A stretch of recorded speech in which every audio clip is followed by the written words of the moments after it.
Alors, bonjour à vous. Vous êtes le collectif Santé Saint-Nazaire. Donc, vous venez de Saint-Nazaire, une sacrée route. Alors, petite présentation succincte. Qui vous êtes? Quelle association vous représentez? Quel est son objet? Et donc, dire que vous venez de Saint-Nazaire. Ok, vas-y, commence. Je commence. Donc, Christian. Donc, nous sommes tous les trois du collectif Santé Saint-Nazaire. Collectif qui a été créé à l'été 2021, juste après l'annonce d'Emmanuel Macron de l'obligation vaccinale pour un certain nombre de professionnels de santé, pompiers, aide à domicile, etc. Donc, ce collectif s'est créé suite à cette annonce et il a regroupé des personnes qui avaient décidé de ne pas participer à cette expérimentation médicale puisqu'il n'y avait pas suffisamment de recul sur ce vaccin. Voilà. Et pourquoi créer un collectif pour ça? Par rapport à Parce l'obligation? par rapport à cette obligation vaccinale, les D'accord. personnes qui n'ont pas rempli cette obligation se sont trouvées suspendues, c'est-à-dire privées de salaire, impossibilité de toucher le chômage. Donc voilà, pour une durée qui était totalement indéterminée. Totalement. Donc ces personnes ont trouvé indispensable de se regrouper et de s'organiser pour arriver à traverser cette période qui allait durer un certain temps. Et qui a duré effectivement des mois et des mois, puisque l'obligation vaccinale a été suspendue, non pas annulée, mais suspendue, Toujours. en mars 2023. D'accord. Voilà. Alors, vous êtes Christian, Oui. Catherine et Laurence, et vous faites tous les trois parties du collectif. Voilà. Tout à fait. Très bien. Alors, qu'est-ce qui vous a personnellement, alors du coup vous pourrez répondre chacun à votre tour, personnellement amené à agir dans cette crise, ou voilà, et comme venir à ces conférences en fait? Qu'est-ce qui vous amène dans l'action, vraiment dans l'engagement, l'action? Alors, en ce qui me concerne, dans un premier temps, j'ai voulu me rapprocher du collectif Santé Saint-Nazaire qui était déjà constitué depuis un mois ou deux, parce que j'ai ressenti un sentiment d'oppression. J'avais l'impression que la société basculait dans une dystopie. Je me suis dit, je ne peux pas rester toute seule, c'est pas possible, il faut que je me rapproche de personnes qui vivent à peu près la même chose que moi. Et puis aujourd'hui, pourquoi? Alors, pendant 4 ans, on a couvert toute l'actualité des soignants suspendus et assimilés. On les a suivis, je dirais pas au jour le jour, mais il y avait au moins 2 à 3 vidéos par semaine au gros de la crise. On a suivi le marché solidaire parce qu'en fait, ces soignants n'avaient plus rien à manger, plus de salaire, plus de quoi payer les loyers. Donc, on faisait les fins de marché, enfin, Catherine et Christian faisaient les fins de marché le dimanche, récupéraient des victuailles, des légumes, de la viande, enfin, tout ce que les commerçants voulaient bien donner. Et Dieu sait si les commerçants ont été généreux Oui. à cette époque, pendant un an et demi. Je voudrais juste rajouter Catherine et Christian, mais bien d'autres Et bien personnes. d'autres. Pas- Je dis pas que Catherine nous et deux, Christian pas que nous deux. présents Ouais. ici ce soir. Et du coup, le dimanche, il y avait cette espèce de petite réunion Oui. d'une trentaine de familles. Hein. Vous avez Au couvert gros de la distribution alimentaire. Ça donc nourrissait une trentaine de familles. Il y avait beaucoup de convivialité. Voilà, non seulement ça nourrissait, mais en plus il y avait beaucoup de convivialité, c'est-à-dire que c'était une salle qui était louée à cet effet-là, et il y avait un piano, donc on avait un musicien qui venait pianoter, jouer de la belle musique, et puis pendant ce temps-là, les paniers s'organisaient, et puis après c'était autour d'un thé, d'un café, des gâteaux que les commerçants ont pu donner, et voilà, il y avait beaucoup de chaleur. C'était presque de la prise en soin, quoi, en fait. Oui. On soignait le dimanche. C'est hein. ça. C'est Oui, ça. oui, hein. oui. Ah oui, le lien dans les moments Le difficiles, lien c'est dans les moments essentiel. Hein. difficiles. Ah oui, Tout à fait. c'était formidable. C'était formidable. Donc Très. on a vécu des choses fortes. Voilà, un esprit familial. Ouais, Ouais. tout D'accord. à fait. Et alors, vous, Christian? Alors moi, ce qui m'a poussé à rejoindre le collectif, alors sachant que on n'était pas, ni Catherine ni moi, soumis à l'obligation vaccinale, étant juste retraité et pas dans des professions de santé, mais on trouvait cette situation tellement injuste, on voyait les difficultés qu'allaient affronter ces personnes, donc on s'est dit, il faut absolument qu'on les aide, qu'on voit comment on peut les aider, Et donc on est rentré dans le collectif en fait à travers, le collectif était déjà très structuré, à travers un groupe qui était dédié à la communication, à l'information, qui préparait des affiches, des tracts pour des manifestations Des ou un certain qualités. nombre d'actions qui étaient organisées par le collectif.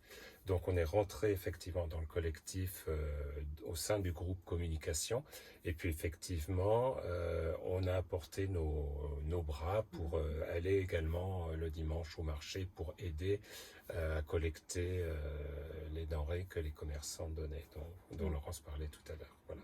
Et quelle valeur était activée chez vous pour agir, vous engager? C'est vraiment le sentiment que cette loi était totalement injuste et que, en plus, des soignants, alors même s'il n'y a pas que des soignants, mais il y avait quand même essentiellement des soignants, qui sont des personnes qui ont fait de leur vie enfin, un don pour les autres, qui se retrouvent comme ça, complètement exclus du fonctionnement de la société, on trouvait ça insupportable. Il y avait peut-être aussi le fait que, avant que cette loi soit passée, certaines personnes dans certains partis politiques qui s'étaient exprimées, qui avaient dit mais il faut faire une obligation vaccinale qui concerne toute la population. C'est quand même des idées qui ont été émises par certains sénateurs ou députés. Donc, pour nous, il fallait absolument qu'on participe, qu'on agisse pour lutter contre cette dérive liberticide qui était impossible pour nous, insupportable. Voilà. D'accord. Et Catherine, en fait, bon, il y a beaucoup de couples qui se sont séparés, qui Oui. n'étaient pas d'accord. Donc vous, c'est l'opposé en fait. Vous vous êtes vraiment retrouvés aussi. Oui, c'est vrai. Oui, C'est oui. vrai que ça nous a fait beaucoup de bien aussi. Mais à la fois, oui, on était totalement En accord. en total accord. Ouais, vraiment, c'était une évidence. C'était une évidence qu'il fallait prendre les choses en main aussi parce que les personnes, en fait, quand on est attaqué comme ça, manquent d'énergie. Et nous, justement, on pouvait apporter cette énergie-là. Je vais donner un exemple. Aller au marché et quémander la nourriture, c'est compliqué. Et à ce moment-là, nous, c'est pas compliqué. Et on s'est mis devant, puis on a dit, nous, on va demander. Et puis, au fur et à mesure, les commerçants ont pris l'habitude de donner en fin de marché. Et ce sont des vrais amis. D'accord. Ah, bravo à vous parce que c'est épatant dans le monde individualiste dans lequel on est aujourd'hui. Important. Ok. Alors, question 2. En quoi pensez-vous que ces rencontres citoyennes sont particulières, nécessaires, utiles Alors, je commence. Vas-y. Moi, je pense qu'elles sont particulièrement utiles parce que jusqu'à présent, enfin, nous, au niveau du collectif, on était assez centré sur l'aide en fait aux personnes qui étaient soumises à l'obligation vaccinale et qui ne voulaient pas s'y soumettre. On est tout à fait conscient des effets indésirables. On a eu l'occasion de rencontrer un certain nombre de familles de victimes. On a participé déjà à un certain nombre d'actions. Mais là, je pense que ces rencontres où il y a à la fois des professionnels de santé qui ont lutté contre cette obligation vaccinale et qui ont été victimes de cette politique sanitaire, rencontrer et arriver à fédérer un certain nombre d'actions d'autres personnes qui, elles, ont été vaccinées, soit parce qu'elles ont été convaincues par la propagande qui a été faite, soit, pour peu importe la raison, qui sont également aujourd'hui victimes d'effets indésirables et qui sont des victimes également. Donc je pense que c'est bien d'arriver à se faire regrouper toutes ces personnes. On a déjà vu de façon locale qu'il était important de faire un certain nombre d'actions et de se regrouper avec d'autres collectifs. Là, ces rencontres citoyennes qui ont une vocation plutôt nationale, voire un peu internationale, on pense que c'est vraiment important. Ça permet de constituer des réseaux également et de renforcer ensuite un certain nombre d'actions pour faire converger en fait un nombre maximum de personnes sur des actions qui, on espère, auront une certaine portée auprès de la population et qui ensuite permettront d'influer sur le cours des choses. Oui, c'est mise en commun. Il y a beaucoup Voilà. il y a des Belges, des Autrichiens. Voilà, Il y a eu une voilà. conférence C'est à ça. Vienne, en Allemagne, Tout à fait. C'est ça. même à Luxembourg. Donc Tout à c'est vrai fait. que s'ils peuvent mettre des moyens en commun pour des procédures, par exemple, au Oui. niveau Bien européen, sûr. c'est Bien sûr. d'accord. Mhm. Ok. Euh, Oui, moi je peux rajouter, en fait, je trouve extraordinaire qu'on se réunisse entre vaccinés et non vaccinés, là, aujourd'hui. Ça s'inscrit dans une continuité, mais il y a 4 ans, vaccinés et non vaccinés n'étaient pas tout à fait en phase. Et aujourd'hui, on se rassemble tous ensemble autour de la même cause. Et ça, je trouve que c'est fort, quoi. C'est une énergie différente, mais ça s'inscrit quand même dans la continuité de cette histoire qu'on traverse tous ensemble. Et je pense que ça va être très porteur d'espoir, ces rencontres de Vierzon, parce que justement, ça rassemble.